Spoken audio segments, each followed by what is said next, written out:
حلالي أنت لا أخشى عذولا همومقتي خبرکم زمون هندوستان کی دی هندوانوں دی مسلمانانوں په یو جماعت باندې په یو ځای باندې اختلاف شو.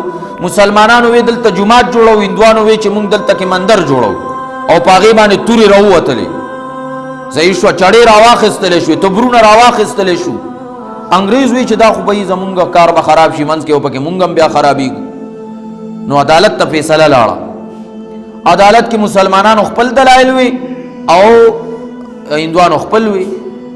نو هندوانو ورته وی جی وی مونږ راضی وکدل ته مسجد جوړیږي که مندر جوړیږي، خو پلانې مفتی صاحب دی راشي ا دې فیصله وکي. بس کاغه وی دا مسلمانانو ده، نو بس مسلمانان دې په جماعت جوړ کی، او کاغه مفتی صاحب وی چې دا د هندوانو ده، بیا مونږ مندر جوړو. دا سه خلقو چې هندوانو تم داغه فیصله هغه منظور وي.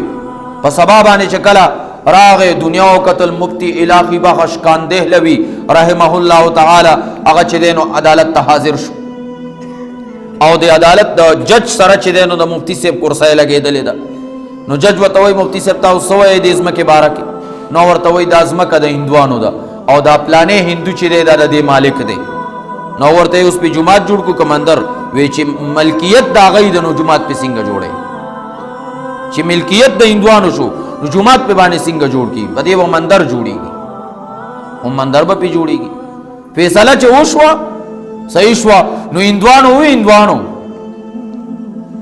وی چې اسلام دغه رقم چې مفتی صاحب والا اسلام دی، نو بیا الابدی عدالت نوزو چې مونږ ټول مسلمانان شو. تمام کې تمام هندوان چې څومره په عدالت کیو هغه مسلمانان شنو. انګريز جج یو تاریخی جمله ہوئی، انگریز جج ہوئے مسلمان ہار گئے لیکن اسلام جیت گیا. مسلمانان خو ٹک تا مقدمہ بایلا لیکن اسلام غالب شو، اسلام آغا گھٹ ہوگا، دا اسلام جیت گیا. لکہ مفتی محمود رحمت اللہ علیہ چکل دے ختم نبوت مسئلہ سن 74 کی 27 دن بعد داغی فیصلہ شوا. نو ذوالفقار علی بٹو مرحوم اگر چکم فائل و غیبانے دسخطوں کو او غیر اولو مفتی صاحب تیوار کو راسی ہوتا میزبان راوا چولے ہوئے، لو مفتی صاحب آپ جیت گئے میں ہار گیا. والا مفتی صاحب تاو گٹھلا ما بائلا مفتی صاحب را پاسے دوں او بٹو مرحوم اغیر آغاڑا استو وے بٹو صاحب نہ آپ ہارے ہیں نہ میں جیتا ہوں، کفر ہار گیا اسلام جیتا ہے.